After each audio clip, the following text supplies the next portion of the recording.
الشيطان الرجيم. بسم الله الرحمن الرحيم.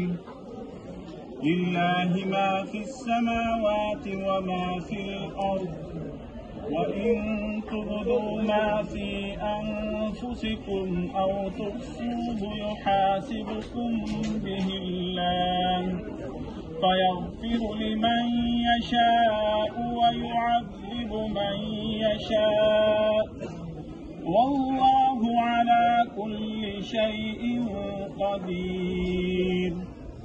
آمن الرسول بما أنزل إليه من ربه والمؤمنون كل آمن بالله وملائكته وكتبه ورسله لا نفرق بين أحد من رسله، وقالوا سمعنا وأطعنا غفرانك ربنا وإليك المصير. صدق الله العظيم.